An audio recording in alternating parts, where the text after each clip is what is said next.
Les ETF, ce sont de formidables outils pour tous ceux qui veulent investir en bourse. Mais le problème, c'est qu'il y en a plus de 8000 en circulation.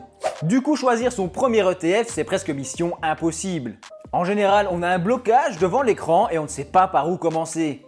Et bien dans cette vidéo, on va confronter plus de 28 ETF parmi les plus populaires, un peu à la manière d'un Battle Royale. On va éliminer un par un les ETF jusqu'à ce qu'il n'en reste qu'un seul. Le seul et unique ETF qui restera à la fin sera celui que je garderai s'il ne devait en rester qu'un. Ce sera donc une vidéo un petit peu subjective, n'oublie pas qu'il n'y a aucun conseil en investissement sur YouTube et que tu dois toujours veiller à prendre tes propres décisions. Cette vidéo sera également l'occasion pour toi de découvrir plein d'ETF dont tu ignorais sans doute l'existence. On se retrouve directement sur mon courtier en bourse et tu peux voir ici mon portefeuille que j'analyse également sur YouTube. Il y a une petite playlist qui est dédiée et chacun des ETF que tu peux voir à l'écran a bénéficié d'une analyse complète. Mais c'est pas ce qui nous intéresse dans le cadre de cette vidéo. Nous, ce qu'on veut voir, c'est la petite playlist Battle Royale des ETF avec plus de 28 ETF que j'ai sélectionnés. Il y en a vraiment pour tous les goûts, il y a de toutes sortes, il y en a plein sûrement que tu connais déjà, il y en a aussi d'autres que tu vas découvrir et on va les analyser ensemble et on va décider si on les garde ou pas, s'ils méritent d'être le meilleur ETF. On va commencer par exemple ici sur un ETF Clean Energy. Je prends ça un peu au hasard. De toute façon, le but c'est de les supprimer et de les éliminer. Donc cet ETF sur 10 ans, il a eu 59% de performance, c'est assez faible, tu verras qu'on aura beaucoup mieux en termes de performance. La part n'est pas très chère et on est sur les Clean Energy, donc les énergies propres. Tu peux voir que c'est un ETF qui est thématique, donc les ETF thématiques sont basés sur un thème, ici c'est sur les énergies propres ou les énergies renouvelables probablement. Et on voit qu'il y a souvent un espèce de pic, tu vois qu'il se passe ici, un effet de mode en fait, qu'on a subi. Ou en tout cas on aurait pu en profiter ici après Covid et puis ça diminue très fortement. Parce que finalement l'ETF a été fortement dévalué. Donc ça pourrait être un spot intéressant si c'est le genre d'ETF qui t'intéresse. Qu'est-ce qu'on a dedans? On a des entreprises qui sont dans les énergies renouvelables un petit peu partout dans le monde. Donc un ETF fortement diversifié. Et il est physique en distribution. Il n'a que 2 étoiles probablement à cause des performances qui ont été relativement faibles. Et cet ETF, tu l'as compris, ne sera pas notre ETF gagnant. On va donc l'enlever de notre playlist. Supprimé et il en reste plus que 27.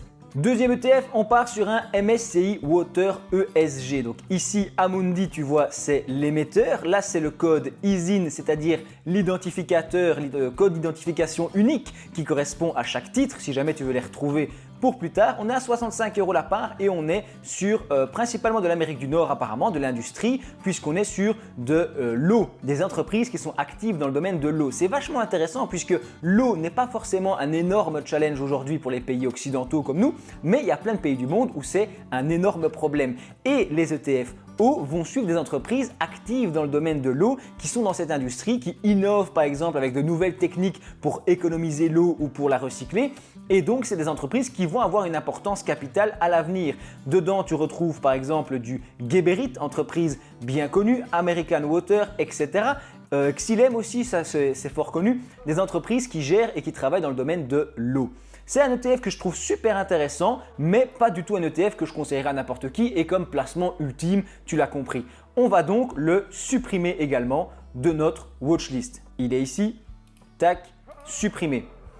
Ensuite, on passe sur un Wisdom Tree avec Natural Gas. Donc là, on est sur notamment du gaz naturel à mon avis. On va descendre un petit peu, moins 30% sur la période. Après, c'est un ETF qui n'a pas beaucoup d'informations, d'accord, à nous proposer. Il est synthétique et capitalisant. Donc synthétique, ça veut dire qu'il n'achète pas réellement les actions de l'indice ou les actions dont on nous parle et capitalisant. S'il y a des dividendes, il va nous les reverser. Mais ici, on investit sur des matières premières, d'accord? Donc, notamment une entreprise, à mon avis, qui stocke du gaz ou qui travaille dans ce domaine-là. Ça a vraiment pas l'air d'être quelque chose pour les débutants et quelque chose qu'on peut parler de placement ultime. Je vais également l'enlever. On est à 100% cyclique, à 100% c'est sur les matériaux de base. C'est pas ridicule, ça peut avoir du sens. Au niveau de la performance, on n'a pas beaucoup d'infos. Sans doute qu'il a été restructuré. Mais dans tous les cas, je vais le supprimer. Un ETF sur le gaz naturel, ça m'a pas l'air d'être la meilleure option comme ETF légendaire. Je vais passer ensuite sur un Wisdom Tree Physical Silver. Donc là, on est également sur des matières premières tant qu'on y est, tu vois, matières premières. Sauf que cette fois-ci, on est sur de l'argent, l'argent métal qui est un véritable challenge pour l'avenir puisqu'on s'en sert dans les panneaux solaires, on s'en sert parce qu'il il réagit très bien à la lumière. Il est conducteur d'électricité, par contre il ne rouille pas, donc l'argent, et il est non renouvelable. On en a aussi besoin pour toutes sortes d'éléments informatiques. Donc franchement, l'argent c'est une ressource qui est vachement sous-cotée je trouve. Elle pourrait valoir beaucoup plus et être beaucoup plus intéressante. Graphiquement, tu peux voir qu'il y a des moments où il monte et il descend, ça dépend un petit peu. Et ici on a eu une forte montée assez récemment. On pourrait potentiellement penser que l'argent sur 10 ans, sur 15 ans deviendrait un placement incontournable, un petit peu comme l'or, on le connaît.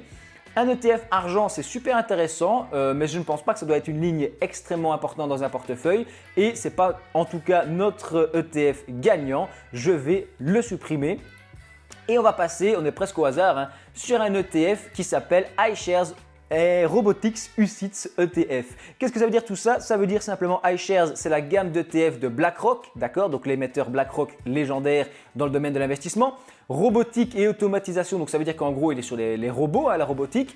UCITS, c'est simplement une série de critères qui permettent de réglementer les ETF, donc c'est un placement normalement qui est plutôt fiable quand il a le signe UCITS. USD, parce qu'il travaille en dollars et il est accumulatif. Nous, il est affiché ici en euros, mais bon, peu importe, en vérité, les entreprises font surtout leur business en dollars. Mais nous, on nous l'affiche directement converti en euros.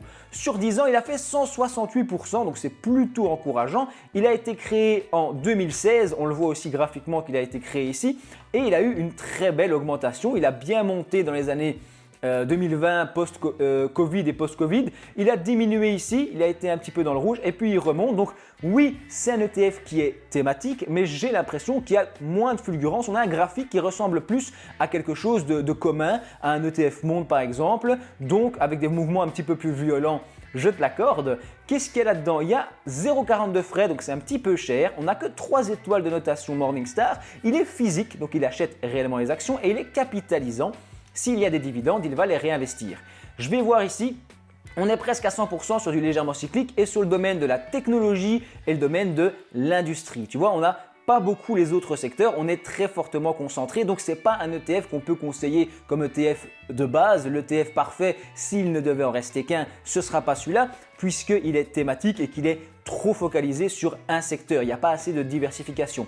Par contre, d'un point de vue purement pratique, il est vachement intéressant, je trouve. On a du Nvidia, on a du MicroStrategy, SAP, n'est-ce pas? On a ici du Canada, États-Unis, Royaume-Uni, Suisse, Allemagne, bref, Japon. On a plein d'entreprises dans le monde entier. Géographiquement parlant, c'est intéressant. Après, on manque bien sûr de diversification sectorielle puisqu'on est sur un ETF qui est thématique. Je vais l'enlever, mais n'oublie pas le petit code ici si jamais tu veux le retrouver. Il est vraiment intéressant. Je vais le supprimer de notre watchlist puisqu'il ne fait pas partie de ce qu'on peut appeler le meilleur ETF. Je passe sur un Amundi Belvin. On passe sur l'un à l'autre un petit peu au hasard comme ça. Amundi Belvin à presque 60 €, c'est celui qui suit le Belvin, donc l'indice qui suit les 20 plus grosses capitalisations sur la bourse belge. Mais oui, la Belgique c'est formidable. Après, en termes d'ETF, sur 10 ans, on a 28%, c'est pas incroyable. En plus, il est distribuant. Donc il va nous distribuer les dividendes, il n'a que 2 étoiles de notation, 0,50 de frais c'est cher pour un ETF, on est en général entre 0,10 et 0,50, donc 0,50 on est quand même dans les ETF plus chers, je ne pense pas qu'il sera légendaire, on va malheureusement le supprimer, mais si tu veux investir en Belgique, pourquoi pas t'y intéresser. Tant qu'on y est, je repère ici un petit CAC 40, d'accord, le CAC 40 qui rassemble les 40 plus grosses entreprises sur la bourse en France, et dedans qu'est-ce qu'on a?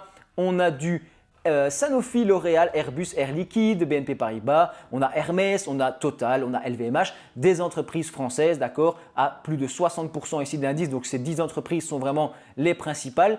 Il est physique et distribuant. Après, je t'ai pas à chaque fois mis 40 ETF qui font la même chose, j'en ai mis un seul de chaque. Tu pourrais très bien prendre un CAC 40 capitalisant, ce serait le même débat. On a 0,16 de frais, donc ça c'est pas cher, c'est très correct, même 5 étoiles de notation pour cet ETF. Donc un bel ETF je pense pour ceux qui veulent investir en France. Mais nous, on va le supprimer puisque on ne va pas le garder en top 1, bien sûr il va être éliminé. Ensuite, on passe sur le Japon. Donc là, on change encore de zone géographique. On est sur un ETF qui a fait presque 100% de performance sur les 10 dernières années. Donc ça commence à être très respectable. Dans la répartition des actifs, eh bien, on est plutôt bien réparti entre cyclique et légèrement cyclique. Pas assez de défensif à mon goût, mais bon, c'est un ETF qui est plutôt concentré évidemment ici sur le Japon. On va avoir du Mitsubishi, du Tokyo Electron, du Sony, du Mitsubishi, Toyota, je ne sais plus parler. Et tout ça nous représente 21% de l'indice. Pourquoi pas investir au Japon, les plus grosses entreprises au Japon? Ça peut être intéressant. Cet ETF avec le code qui est ici, si jamais tu veux le retrouver, n'hésite pas à faire pause. 0,45 de frais, c'est un petit peu cher, mais pour avoir une exposition sur des entreprises au Japon, franchement, ça peut être intéressant. Une petite ligne dans un portefeuille, pourquoi pas s'intéresser au Japon? Nous, on va le supprimer. Ensuite, il nous en reste tout plein. Nous passons sur un Eurostoxx 600. Alors là, attention, c'est un gros morceau puisque l'Eurostoxx 600 va suivre l'indice, d'accord, qui rassemble les 600 plus grosses entreprises sur la bourse européenne, en Europe, d'accord. Ces entreprises sont vraiment intéressantes et ont un vrai intérêt sur le long terme. Sur 10 ans, on a fait aussi presque 100%, donc c'est honorable comme performance. On est ici à, j'ai pas des frais, mais ils doivent être écrits dans le document si jamais. D'habitude, je fais des analyses plus complètes, mais là, on est rapide. On veut juste découvrir des ETF et trouver lequel est le meilleur. Je vais ensuite dire qu'il est physique et capitalisant. Donc moi, ça me plaît bien puisqu'il n'y a rien à faire. On achète vraiment les actions et on récupère les dividendes. On va aller voir la répartition des actifs. On est beaucoup plus diversifié que sur d'autres ETF qu'on a pu voir. On est à 36, 34, 28, donc c'est intéressant. De la santé, de l'industrie, un peu de technologie, de l'énergie, des matériaux de base. Il y a vraiment tout ce qu'on veut dans cet ETF. Danemark, Pays-Bas, Suisse, Royaume-Uni, France, Suisse, Allemagne, etc. Tu vois du SAP, Novartis, LVMH, Nestlé, Shell, Novo Nordisk, bref, des entreprises européennes, des bons champions. Franchement, cet ETF, il est super intéressant. Moi, j'aime bien en tout cas investir sur l'Europe, mais malheureusement, ce ne sera pas le meilleur ETF qu'on puisse conseiller. On arrive sur un autre qui n'a rien à voir avec le changement climatique. JP Morgan Funds Climate Change Solutions, donc des solutions contre ou pour en tout cas contrer le réchauffement climatique. Cet ETF, il a fait 24% ici sur les dernières années. Il a été créé en 2022, donc on n'a pas beaucoup de recul. C'est un ETF qui est capitalisant, d'accord? On n'a pas les informations sur les entreprises. Donc, qu'est-ce qui nous achète? Il y a beaucoup de légèrement cycliques, d'accord? Beaucoup d'industries apparemment. Et de la technologie aussi. Si je descends, je peux voir qu'on a du Japon, États-Unis, Italie, on a Espagne, Irlande, France, etc. Dassault, ça on connaît, on a Schneider Electric, on a Xylem, bref, des entreprises qui sont dans le domaine du changement climatique. Qu'est-ce que ça vaut? Je ne sais pas. 37% de l'indice, attention, 37% de l'ETF sont déjà sur ces 10 entreprises. Donc, est-ce qu'il est vraiment aussi diversifié que ça? Ça peut être intéressant, c'est à creuser. Tu as toujours le petit code qui est ici. Mais en tout cas, moi, les ETF thématiques, je ne peux pas mettre ça en ETF numéro 1, le principal. Donc, on va le supprimer et il nous reste encore une bonne petite liste d'ETF. On va partir sur un ETF FTSE 100. Qu'est-ce que c'est que ça? FTSE 100 en livres sterling, oui, c'est en fait les 100 plus grosses entreprises sur la bourse de Londres, les 100 plus grosses entreprises en Angleterre qui sont cotées à la bourse de Londres. Sur 10 ans, il a fait 12 malheureux % de performance, donc c'est pas incroyable. Il a très peu de frais, ça on va le noter. Il est en physique distribution trimestrielle et 4 étoiles, donc il est plutôt apprécié en tout cas. Il a une bonne cotation, pourtant il n'a pas eu une performance extraordinaire, peut-être qu'il verse de gros dividendes. En effet, on a 3,69% de rendement et de distribution de dividendes, ce qui est vraiment plutôt correct en tout cas pour un ETF et avec une petite performance au passage, ça m'a l'air intéressant. Malheureusement, cet ETF ne sera pas le meilleur qu'on va garder, on va donc le supprimer. Un ETF sur les entreprises britanniques, écoute, pourquoi pas. J'ai ensuite un ETF gaming et e-sport, un ETF gaming, j'avais analysé ça en vidéo, c'est super intéressant puisque le gaming est une entreprise qui pèse de plus en plus. Pendant la période Covid, ils avaient d'ailleurs dépassé en termes de chiffre d'affaires mondial l'industrie du cinéma. Donc c'est pas rien, les jeux vidéo, il ne faut pas prendre ça à la légère, c'est une industrie qui est monstrueuse, sans parler de l'e-sport et de tous les gens qui travaillent et qui font des tournois et tout ça dans les jeux vidéo, c'est vraiment quelque chose qui peut sur 10 ans exploser et devenir de plus en plus intéressant. On a eu une performance ici depuis qu'il est créé de 100%, donc c'est pas ridicule. On a eu un effet de mode à mon avis un petit peu ici où ça a monté, une diminution, ça a remonté. Ça m'a l'air un graphique plutôt correct pour un ETF thématique. Au niveau des frais par contre, on se fait un petit peu assassiner à 0,55. On est physique capitalisant, 2 étoiles seulement de notation. Mais qu'est-ce qu'on a dedans comme entreprise? On a du Tencent, d'accord, on a du NetEase, ça c'est connu aussi, on a Advanced Micro Device aux États-Unis, Nintendo, Electronic Arts, Take-Two qui font notamment GTA, on a Roblox, bref, on a Bandai Namco, donc des entreprises qui font pas que des jeux vidéo finalement, puisque Bandai Namco ils font aussi des figurines et des choses ainsi, il me semble. Donc c'est plutôt intéressant, 61% de ETF est basé là-dessus. C'est pas ridicule je trouve, ça peut être une idée d'investir ici sur l'e-sport, tu as toujours le code qui est là, un Van Eck, Video Gaming and eSport UCITS, donc il est réglementé, pourquoi pas, mais nous on va le supprimer. Il est là et c'est parti. Génial, on passe sur les dividendes aristocrates. On a un SPUS dividendes aristocrates UCITS. Qu'est-ce que ça c'est quoi ça encore? En fait, les dividendes aristocrates, ce sont les boss des entreprises à dividendes qui augmentent et qui sont en croissance en termes de dividendes depuis des décennies. Donc, c'est des gros champions des dividendes et ils nous les rassemblent ici. À mon avis, ils sont sur le SP500, d'accord? Et ils récupèrent les entreprises qui ont le plus de dividendes aux États-Unis. Oui, ça doit être un truc comme ça. 0,35 de frais, donc c'est correct, on est dans la moyenne. On est physique distribuant en trimestriel. 3 étoiles seulement de notation. Sur 10 ans, on a du 144%, donc c'est plutôt encourageant. Dans la répartition des actifs, on est plutôt bien diversifié avec un bon rendement défensif. Et au niveau des entreprises, eh bien, on va avoir du Chevron, Realty Income. On va avoir des entreprises qui sont vraiment intéressantes dans le rendement et dans les dividendes. Franchement intéressant. Après, personnellement, dans un objectif de capitalisation et d'accumulation du capital, je préfère les ETF qui sont capitalisants et surtout qui sont basés sur des actions qui sont en croissance et qui vont être en croissance dans les prochaines décennies. Donc pour moi, les ETF à dividendes, ce n'est pas encore trop le moment d'en acheter. Je vais l'éliminer. Ensuite, Euro Stoxx 50, encore un gros morceau, le Stoxx 50 que j'apprécie beaucoup parce que sur 10 ans, on voit qu'il a une belle évolution, d'accord, 112% pour un ETF européen. Il est un peu spécial puisqu'il est 1C euro, ok. Il a 0,09 de frais, ça c'est vraiment pas beaucoup, on est sur la borne inférieure. 5 étoiles de notation Morningstar, physique capitalisant, donc il coche pour l'instant toutes les cases à mon avis.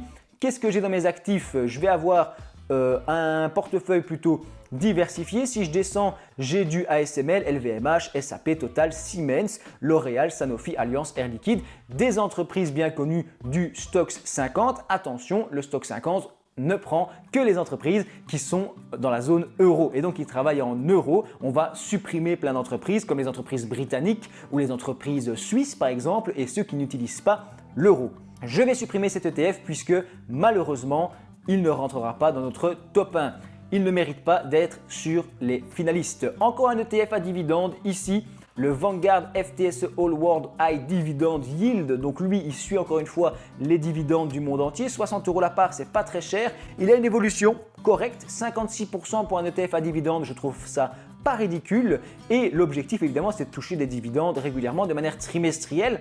On a 3 étoiles de notation et dans les entreprises, on va retrouver du JP Morgan, Broadcom, du Procter & Gamble, tiens, on découvre. On va retrouver du Toyota, Samsung et des entreprises qui sont censées, à mon avis, vendre et distribuer surtout de bons dividendes, d'accord, au niveau mondial. Cet ETF ne sera pas suffisant non plus, on va l'enlever.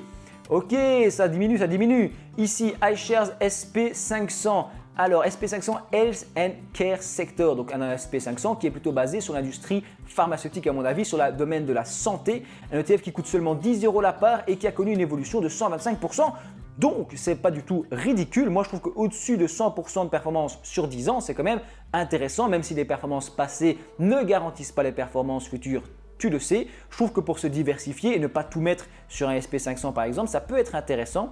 Donc là, on se focalise sur la partie santé avec 0,15 de frais seulement, 5 étoiles, physique capitalisant, d'accord. Et au niveau des entreprises, qu'est-ce qu'on a là-dedans? On a presque 100% dans le domaine de la santé. Donc un ETF qui est malheureusement trop peu diversifié, il est beaucoup trop concentré sur un secteur pour être un ETF ultime, mais je trouve qu'il est intéressant. On est aux États-Unis dans des entreprises qui travaillent dans le domaine de la santé. Pfizer, on se rappelle, n'est-ce pas? Je vais l'éliminer de mon portefeuille et ensuite, on va passer sur un iShares électrique véhicule. Donc les véhicules électriques et la technologie de conduite. Ok, Pourquoi pas? C'est pas ridicule quand on sait qu'il y avait des réglementations d'ici 2030 en Europe par exemple pour les véhicules électriques et plus de véhicules thermiques, tout ça. Donc il y a une logique à long terme de se dire que je peux investir dans les entreprises qui sont dans la motorisation électrique. On a vu qu'il y a eu une belle montée et puis qu'on stagne depuis plusieurs années. On a connu, j'ai l'impression, une moins grosse diminution en 2022-2023 alors que les autres marchés ont beaucoup subi. On a 0,40 de frais, c'est un petit peu cher. On n'a que 2 étoiles de notation, on est en physique capitalisation et on va aller voir ce que ça nous donne ici. On est sur 55% de traits cycliques, de la consommation cyclique, ok, technologie, industrie, d'accord, pas très diversifié évidemment. États-Unis avec Nvidia, je sais pas, ah oui d'accord, parce qu'ils travaillent évidemment là-dedans. Kia, General Motors, Suzuki, Garmin, Stellantis, etc. Des entreprises qui sont dans le secteur. Pourquoi pas. Nous en tout cas, on va le supprimer.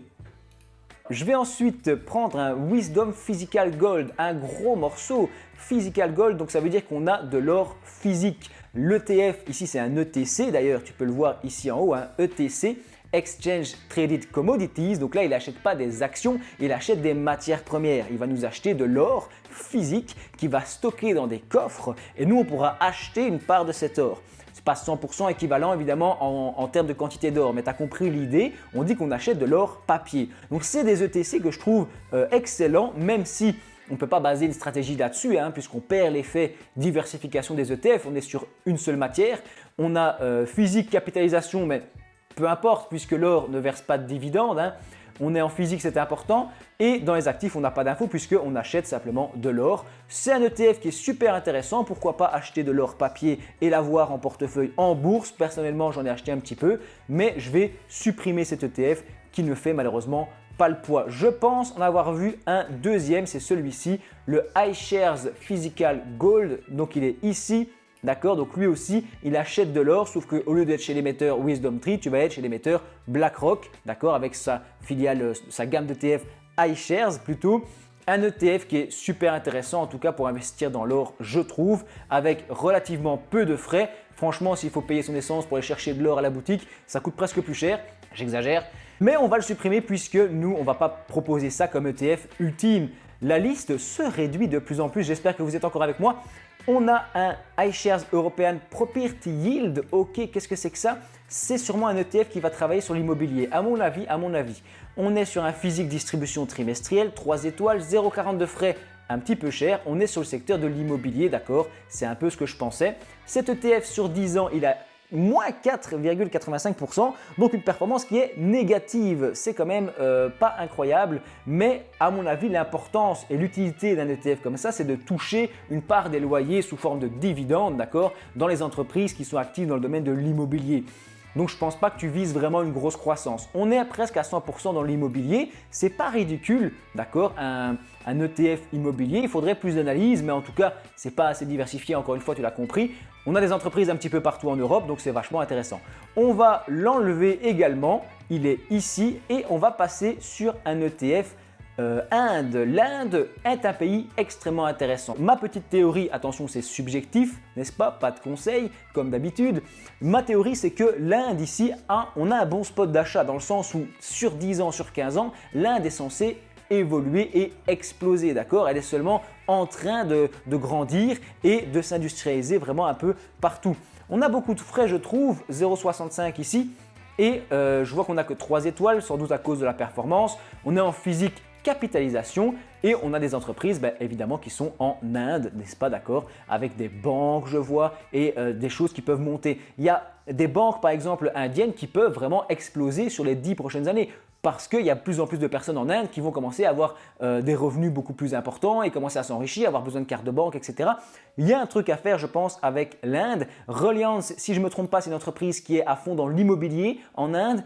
Bref, ETF Inde, ça va dégager. J'ai à peu près le même en dessous, c'est un ETF Chine. Donc là, c'est le même principe, sauf que la Chine, elle est déjà plus développée, même si tu vas me dire que la Chine, elle peut encore bien évoluer. Des entreprises chinoises plus dangereuses, je pense, que les entreprises indienne, puisque en Chine, le gouvernement chinois a tendance à plomber la performance de ses propres entreprises, chose qui est un petit peu ennuyante. Sur 10 ans, la Chine, on a fait moins 20%. Et donc en Chine, on voit qu'on a diminué la performance par 2. Donc en même temps, est-ce que ce ne serait pas un bon spot d'achat justement pour acheter des actions chinoises maintenant? C'est la question. En tout cas, la question de le garder dans nos portefeuilles, elle est répondue puisqu'on va supprimer cet ETF. Il nous en reste déjà plus beaucoup. Un autre stock 50 qu'on a déjà traité, donc c'est le principe d'avoir 50 entreprises dans la zone euro, n'est-ce pas? Sauf que celui-ci est un petit peu différent puisqu'il est physique et capitalisant. Un ETF intéressant, mais on va le supprimer de notre liste puisqu'il n'aura pas sa place. C'est le même débat que sur le stock 50 de tout à l'heure. Il nous reste un Emerging Markets, donc là les marchés émergents, c'est plus diversifié déjà que de miser à fond sur la Chine ou sur l'Inde. On peut voir dans la répartition des actifs qu'on va avoir Taïwan, Chine, Corée du Sud, Inde, Corée du Sud encore une fois, des entreprises des pays émergents, Tencent bien connu, Samsung, Taiwan Semiconductor dont on a besoin, Reliance qu'on retrouve ici, Alibaba, etc., etc., etc. Cet ETF-ci, on va l'enlever, d'accord? Et j'en ai un autre ici qui ressemble fort, sauf que cette fois-ci, il est chez iShares. Et lui, sur 10 ans, il a connu 68% d'évolution. Encore une fois, les pays émergents, les marchés émergents, c'est un pari sur le long terme, sur les prochaines décennies.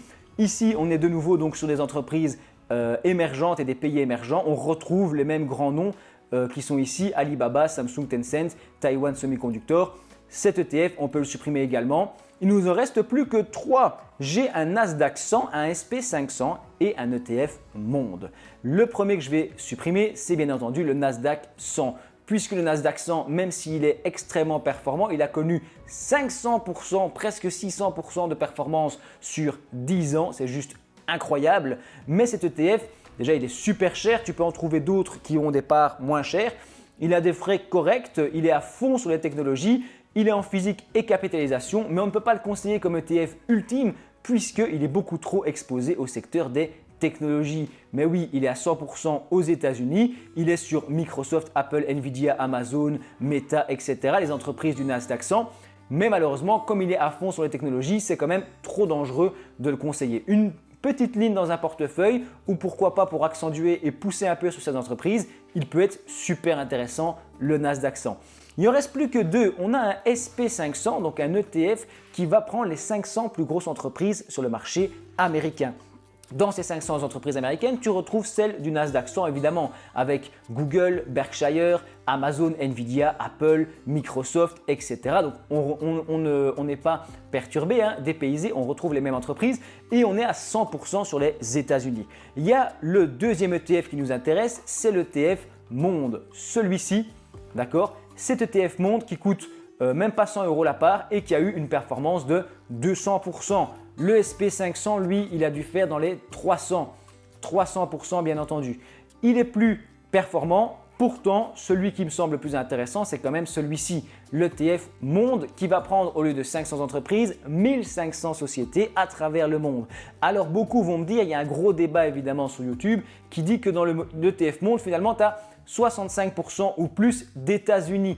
Elles sont là. Bah oui, parce que dans les 1500 plus grandes entreprises au monde, on a les principales qui sont aux États-Unis, avec toujours Microsoft, Apple, Nvidia, Amazon, etc., etc. Donc on récupère ces entreprises, mais à 65% environ. Le truc, c'est qu'il y a 35% qui peuvent évoluer, 35% d'entreprises qui ne sont pas aux États-Unis, et on a cette flexibilité de l'ETF Monde.